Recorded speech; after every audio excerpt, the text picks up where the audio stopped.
নমস্কার শ্রোতা বন্ধুরা, সন্ধ্যায় গল্পের আসর ইউটিউব চ্যানেলে তোমাদের সবাইকে স্বাগত। আজকের গল্প দহনকাল, কলমে রিমিতা কর। ঋষি রুষার কথাকে বেশি গুরুত্ব না দিলেও রুষা জেদ ছাড়ল না। দাদাকে বেশ নরম হয়ে বলল, দাদা প্লিজ আমার একটা কথা রাখ, সন্ধ্যের পর মুখাগ্নি করতে নেই, এতে বাবার আত্মা শান্তি পাবে না। ঋষি বোনের মুখের দিকে অবাক চোখে তাকিয়ে বলল, তুই না আইআইটি ইঞ্জিনিয়ার, এত কুসংস্কার নিয়ে বসে আছিস? তাছাড়া তুই সবাইকে জিজ্ঞাসা কর, এখানে এসব কেউ মানে না। রুষা বসে পড়ল, সোফায় বসে মাথা নিচু করে নেয়। প্লিজ দাদা, this is my last request. Rishi শান্ত হয়, বোনের পাশে বসলো, বোঝানোর চেষ্টা করলো। আচ্ছা তুই বল, বাবা সারা রাত কোথায় থাকবে? কেবিন তো ফাঁকা করতে হবে, ফ্রিজারে বডি রাখতে হবে। রুষা নিরুত্তর, কিন্তু রাঙা কাকা তীব্র আপত্তি জানালেন। ঋষি, এসব কি হচ্ছে? ফ্রিজার মানেটা কি? মেজদাকে ওরা মর্গে ফেলে রাখবে? বেওয়ারিশ লাশের সাথে মেজদাকে রেখে দেবে? তুই ওর কথা শুনিস না। রুষা এদেশের কি জানে? 20 বছর দেশের সাথে কোনো সম্পর্ক নেই। বাকিরা প্রায় সকলেরই একমত, একটাই মন্তব্য, বিকেল 5টায় মারা গেলে কেন শুধু শুধু সারা রাত ফেলে রাখা হবে? ইতিমধ্যে ঋষি রুষার একমাত্র পিসি কাঁদতে কাঁদতে হাজির। ঋষিকে জড়িয়ে পিসির হাপুস নয়নে কান্না শুরু হলো। ঋষি পারল না বাবাকে বাঁচাতে। কত চেষ্টা তো করলি, তোর মতো ছেলে যেন ঘরে ঘরে হয় রে। ঋষি পিসিকে জড়িয়ে শান্ত করিয়ে বলল, পিপি, মাকে এবার তোমাকে সামলাতে হবে। বাবা মায়ের জন্য কত চিন্তা করতো, এখন কি হবে? মেজ বৌদি সব বুঝেছে? বলেছিস?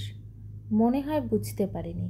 হ্যাঁ রে, তোর মা হাঁটতে পারছে না, একদম পা ফেলতে পারছে না। তুমি যাও, মায়ের কাছে থাকো, আমাকে বাবাকে আনতে যেতে হবে। রুষা উঠে এসে কাঁদতে কাঁদতে পিসির বুকের ওপর ঝাঁপিয়ে পড়ল। পিসিও 2 হাতে রুষাকে জড়িয়ে হাউ হাউ করে কেঁদে উঠল। কাঁদতে কাঁদতে রুষা বলল, পিপি, দাদা যেন বাবাকে এখন বাড়িতে না নিয়ে আসে, প্লিজ বারণ করো। কেন রে রুষা? দাদাকে শেষ দেখাও দেখবো না? কাল সকালে দেখবে। মানে?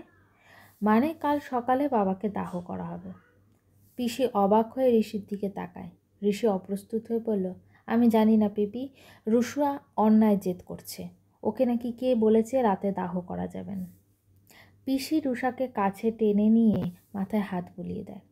কেন জেদ করছিস মা? এভাবে ফেলে রাখতে নেই, দাদার কষ্ট হবে। রাতে দাহ করলে তো কোনো অসুবিধা নেই। রুষা মাথা নাড়িয়ে ছিটকে সোফায় এসে বলল, গলায় স্বর সপ্তমে চড়ালো, এ বাড়িতে কি আমার কথার কোনো ভ্যালু নেই? দাদা যা বলবে চিরকাল তাই করতে হবে?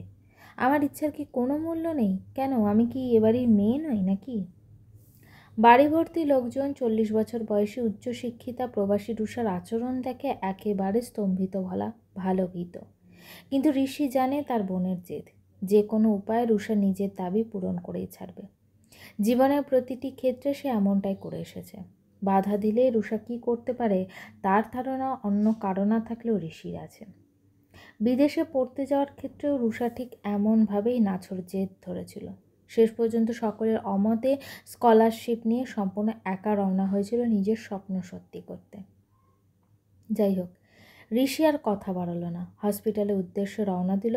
সকলকে বলে দিল আগামীকাল বাবার সৎকার করা হবে। হসপিটাল থেকে ফিরে এসে ঋষি যেন প্রচণ্ড অস্বস্তিতে পড়ল। সারা রাত ছটফট করলো। তার খালি মনে হয়েছে কাজটা ঠিক হলো না। বাবার মৃতদেহ হসপিটালে ফেলে রাখাটা খুব অন্যায় হলো। তাছাড়া পৃথার কাছে ঋষিকেও যথেষ্ট অপমানিত হতে হয়েছে। পৃথার কথাগুলো ধারালো হলেও অযুক্তিকর নয়। পৃথার মতে, যে মেয়ে নিজের স্বপ্ন পূরণ করতে বাবা মাকে দাদার ভরসায় ফেলে রেখে বিদেশে প্রতিষ্ঠিত হয়েছে, ও দেশের নাগরিকত্ব নিয়ে নিয়েছে, বছরে 2 বছর একবার দেশে ঘুরতে আসে, তার কথা আজ কেন শিরোধার্য হবে? যে দাদা সারা বছর বাবা মায়ের চিকিৎসার দায়িত্ব পালন করে আসছে, আজ কেন তার কথার কোনো দাম থাকবে না? ঋষি পৃথার কথার কোনো প্রতিবাদ করেনি, শুধু বলেছে ছোট বোনের কাতর অনুরোধ সে ফেলতে পারেনি। এই শোকের মধ্যে অশান্তি চায়নি, তাই সে মেনে নিয়েছে। ভোর রাত থেকে ঋষি ছাদে উঠে পায়চারি করছে। ছোটবেলা কত স্মৃতি, বাবার কথা তার মাথায় ঘুরপাক খাচ্ছে। ভোরের কুয়াশায় সারা আকাশ জুড়ে বাবার মুখটা তার চোখের সামনে ভেসে উঠেছে। অফিস ফেরত বাবার গায়ের গন্ধ যেন সে পেয়েছে।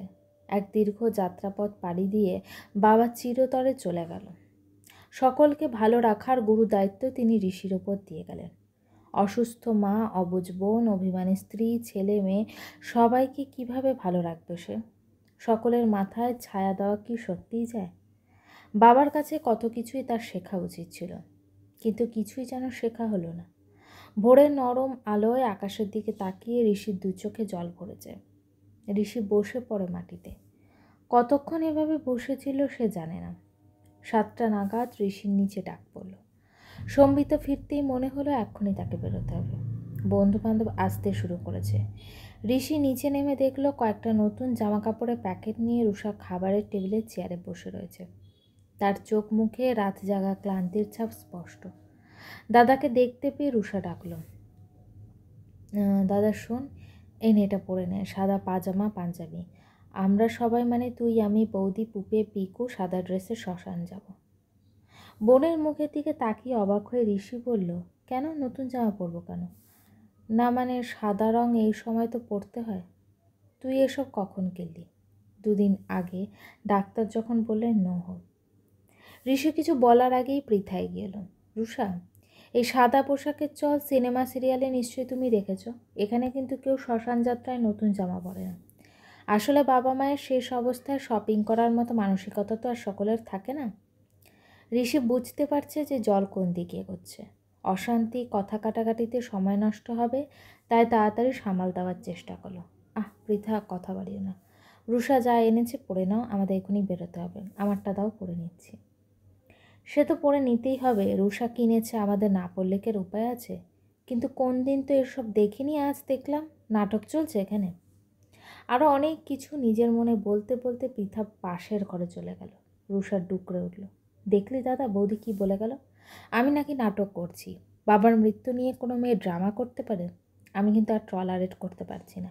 বাবা নেই বলে যে যা খুশি আমাকে বলে চলেছে। শেখর এসব শুনলে কিন্তু আমাকে আর আসতে দেবে না। কিন্তু মনে রাখিস, এটা আমার বাবার ফ্ল্যাট। আমি কিন্তু তোর ফ্ল্যাটে গিয়ে থাকছি না। বৌদি এসব আমাকে বলতে পারে না। ঋষি সত্যিই ক্লান্ত। সারা বছর ব্যাংকের পাহাড় প্রমাণ চাপ সামলে বাবা মায়ের দীর্ঘ চিকিৎসা সে একা সামলায়। সে জানে দূরে থেকে প্রতি ব্যাপারে রুষার মতামত দেওয়ার অভিযোগ করা পৃথা আজকাল আর নিতে পারে না। 2 ছেলেমেয়ের পড়াশোনার অজুহাত দেখিয়ে তাই পৃথা হাত তুলে নিয়েছে। শ্বশুর শাশুড়ির প্রতি প্রায় কোনো দায়িত্বই পৃথা পালন করে না।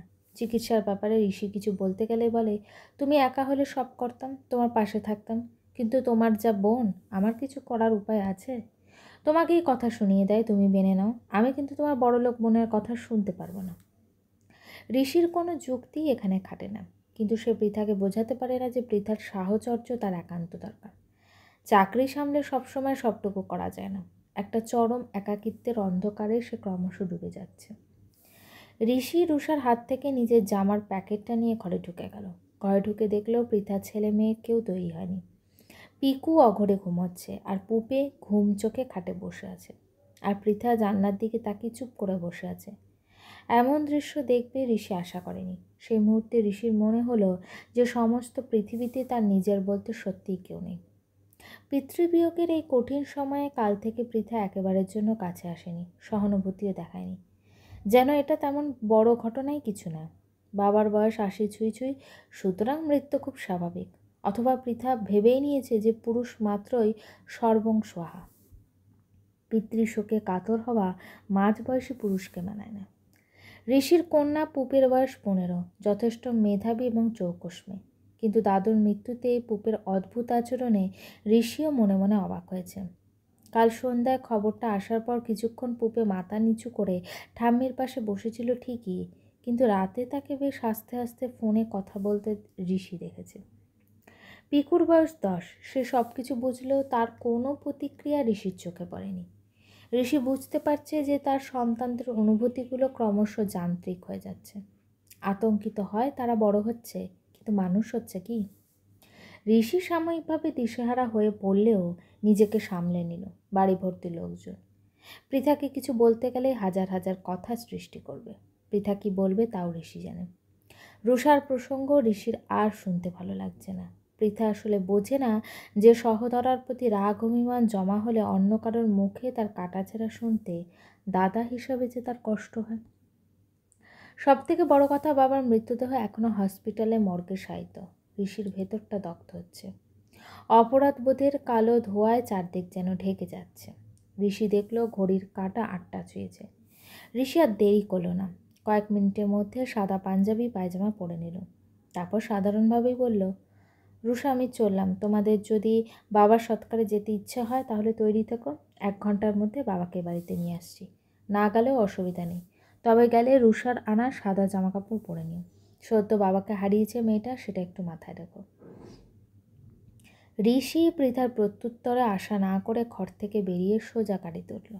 রুষা দাদার পিছন পিছন গিয়ে গাড়িতে দাদার পাশে গিয়ে বসল। গল্পটি কেমন লাগলো অবশ্যই আমাকে কমেন্ট করে জানিও। আর আমার চ্যানেলের গল্পগুলো যদি তোমাদের ভালো লেগে থাকে, চ্যানেলটিকে সাবস্ক্রাইব করে পাশে থেকেও। গল্পের পরবর্তী অংশ আগামীকাল আসছে।